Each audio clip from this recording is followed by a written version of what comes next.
Hello and welcome to another modelling video. This is Alan, and unfortunately we have a tad of bad news.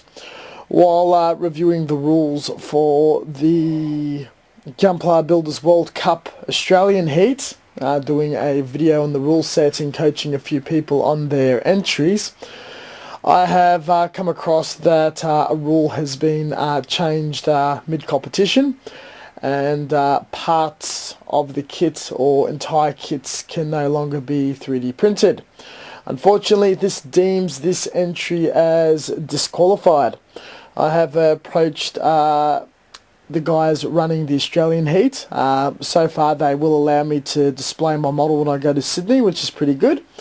Unfortunately, things are under investigation of why Bandai changed the rules and if it's going to stick or not. As in these screenshots you'll see, the Australian Heat has the exact same set of rules from last year. About a month or so ago, registration of the event is leading to the Japanese website, and it has the updated rule of no 3D printing stuff. Now, there is also a rule set stating that rules can change at any times and the judges' decisions are final. That's fair enough, but something springing up this soon, with the rules being released in March, and just pretty much within a month or less of the actual competition date, it leaves me in a lurch of not preparing something else. So I'm a bit stuck for words what this is all about. So just felt that I had to share this. I share content about 3D printing. I've spruiked this video series and this whole build with the intention of entering it in the competition to fit within the rules and attempt to win. Unfortunately, those hopes have been shot well before the event itself. So if other people are also utilising 3D printed parts within their entries for their countries, please check the rules. I believe Italy and the United States is still allowing 3D printing according to the rule sets both on Bluefin and Bandai HobbyNet. But you'll have to check it out and ask your local league if that is the case. But with all the bad news out of the way, let's have a look at the kits itself. We have a finished base. So the explosion cloud is all airbrushed, and we've got the pillars of smoke and it's a bit lit up and everything. When the light source is turned on, it's a bit more interesting. The clear rod is in there nice and solid, and the kit is able to be mounted on it. There's a wire that will overhang on the clear piece, and there's a bit of debris depicting from the artwork from the Unicorn series. Now we've got the last of the bits and pieces that we're putting and sanding, the rear tail binder.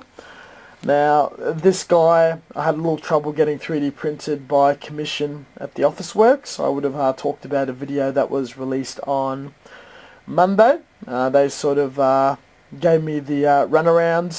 The 3D printer operator was sick, so I wasn't able to putty up and sand it until last week. So that got me a bit concerned, left me in the lurch and left me behind schedule by a good week. The feet need to be slightly sanded as well. The inner piece for the funnels is also printed by them. Unfortunately, I mucked up the CAD files and couldn't get both of them printed at the same time. Now, the funnels are completely finished. I've done them a few days ago. I had some 3D printed clear filaments. It's nice, flexy and thin. I mounted it onto a bit of putty with a magnet, so it just sticks onto the tail binder, goes all the way around. It's clear blue all the way to a funnel with a bit of a blue afterburner. So this will have the illusion of multiple funnels flying over the shoulder or under the feet of the Qubeley itself. Should be a very, very interesting effect. Now the rest of the kit, besides those 4 parts, is all on these skewers, separated by what colour they're going to be painted.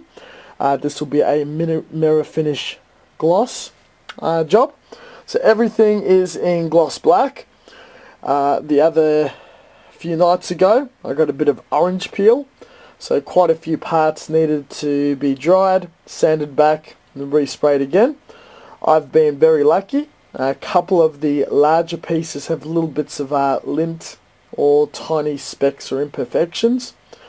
After a couple of days when I return from work, they're going to be sanded down using sandpaper from 2000 to 8000 grits, another coat of clear.